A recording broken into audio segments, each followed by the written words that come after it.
নমস্কাৰ সকলোকে। আজি সানডে আৰু আমি ওলাই আহিলোঁ অলপ ফুৰিবলৈ। মাৰ্ঘেৰিটা গৈ আছিলোঁ, মিউজিয়াম চাবলৈ গৈ আছিলোঁ একচুৱেলি, বাট সানডে বোলে মিউজিয়াম বন্ধ থাকে, তো ভাবিলোঁ ওলাই আহিছোঁ যেতিয়া ক'ৰবালৈ যাওঁ আৰু। তেখেতে ডিচাইড কৰিলে তাতে এখন বোলে চিংফো ইকো লজ বুলি আছে। চ' প্ৰথমতে আমি তিনিচুকীয়াৰ পৰা ডিগবৈ আহিলোঁ। ডিগবৈত ইয়াতে কিবা খাই ল'লোঁ, ৰাতিপুৱা একেবাৰে চাহ খাই বোলে। এই চাহৰ লগত অকণমান নাস্তা কৰি ল'লোঁ, খাই ভালেই লাগিলে দেই, বেয়া লগা নাই। তাৰপিছত আকৌ গৈছোঁ, চাইছেনে দুইফালে মানে অকল চাহ বাগান আৰু গছ গছনি, সেই তাৰে মাজে মাজে এনেকুৱা নেচাৰেল বিউটি বহুত কমহে আছে দেখিবলৈ, কিন্তু আপাৰ আচামৰ পাৰে পূৰা ভৰপূৰ।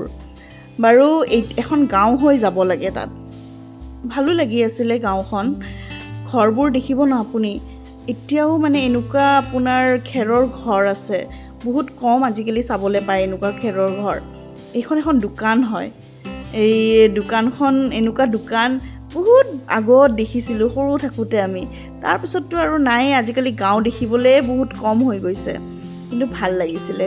চাহ বাগান আৰু অকল চাহ বাগান। ৰাস্তাৰ কমিউনিকেশ্যন ভাল পালোঁ দেই, ধুনীয়া ৰাস্তা, মানে ভাবিব নোৱাৰি ইমান গাঁৱৰ মাজতো ইমান ধুনীয়া ৰাস্তা বনা আছে আৰু। তেনেকৈ গাঁৱৰ মাজে মাজে গৈ কেনে পাই গ'লোঁ আমাৰ ডেষ্টিনেশ্যন চিংফো ইকো লজ। গেটত এণ্ট্ৰি কৰিবলৈ লৈছিলোঁ, চাই কেনে জাষ্ট মই ৱাও, মানে ইমানেই ধুনীয়া, চাওক না আপুনি, চাৰিওফালে চাহ বাগান, মাজত আপোনাৰ সেই চিংফো ইকো লজটো আছে। গৈ বহুত মানুহ লগ পালোঁ, বহুত দূৰৰ পৰাও মানুহ আহিছিলে। খানাবোৰ খাই, বিশেষকৈ খানা বিৰাট ভাল পাইছে, উইদাউট মছলা একো নাই, পূৰা ট'টেলি এথেনিক। মানুহো যথেষ্টখিনি আছিলে। এইটোৰ ভিতৰত আপোনাৰ এনেকৈ বহাৰো ফেচিলিটি আছে, আপুনি এনেকৈ বহি কেনেও খাব পাৰে, আৰু ডাইনিঙৰো আছিলে। ইয়াতে ট্ৰেডিশ্যনেল কিছুমান বস্তু সজাই থৈছে, আৰু আমাৰো বিৰাট ভাল লাগিছে দেই। আহি আহিছোঁ, খেলিবলৈ বেলেগ বস্তু নাই পোৱা তাতে, তেনেকুৱা খেলিবলৈ বাচ্ছাৰ সেই নাই। জোলনা এখন আছিলে, তাতে বহি গৈছে আৰু তাই, পূৰা ফূৰ্তি তাই। খানাৰ আইটেম আপোনাৰ বেছি আইটেম নাই, চিকেন আছিলে, লোকেল চিকেন, মাছ আৰু পৰ্ক, এই তিনিটাই আছিলে। এই তিনিটাতে 6টামান আছিলে আৰু চবৰে দুটা এনেকৈ। থালি আছিলে, আমি 2খন ভেজ থালি ল'লোঁ। ভেজ থালিত এই চুপ টাইপত কিবা এটা দিছিলে, মই ইমান ধৰিব নোৱাৰিলোঁ, আলু পিটিকা, চালাড, এইটো চিকেন অৰ্ডাৰ দিছিলোঁ আমি।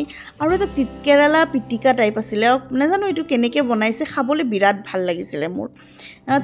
টোপোলা ভাত বুলি কয় দেই এইটো, এনেকৈ পাতত বান্ধি কেনে দিয়ে, তাৰে এটা ফ্লেভাৰ ওলায় আৰু বহুত ষ্টিকি হয় ভাতটো, ভাল লাগিলে খাই কেনে, উইদাউট মছলা একদম। এইটো হ'ল মাছ পিটিকা লৈছিলোঁ, আৰু এখেতে এডাল আপোনাৰ পৰ্ক ষ্টিক লৈছিলে। আৰু আমাৰ ইছ্যু বেলেগ একো নাখায়, তাই বোলে অকল বগা ভাত খাব।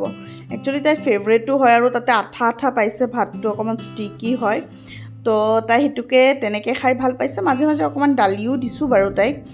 তাৰপাছত মই কিন্তু মাছ পিটিকাটো খাই বিৰাট ভাল পালোঁ। আলু পিটিকা, মাছ পিটিকা, চালাড আছিলে, আৰু এই মই যে ক'লোঁ তিতকেৰেলা ভাজিয়ে হয় নে কি হয় মই ধৰিব পৰা নাই, মানে পিটিকা টাইপৰে হয়, ভাল লাগিছে। বহুত কিবা কিবি মিক্সো আছিলে তাত। চিকেনটোতো একদম নৰ্মেল আছিলে, আই থিংক আদা নহৰুও দিয়া নাই চাগে, একদমেই নৰ্মেল আছিলে, খাবলৈ বেয়া লগা নাই, ঠিকে আছিলে। যোনে একদম বইল টাইপৰ খানা ভাল পায় আৰু তেনেকুৱা মানুহৰ কাৰণে পাৰফেক্ট। মাছেৰে ধুনীয়াকৈ খালোঁ, মাছ পিটিকা, দাইল আৰু আলু পিটিকা। তো আজিলৈ ভিডিঅ'টো ইয়াতে শেষ কৰোঁ। চাই ভাল পালে লাইক, শ্বেয়াৰ আৰু কমেণ্ট এটা দি দিব।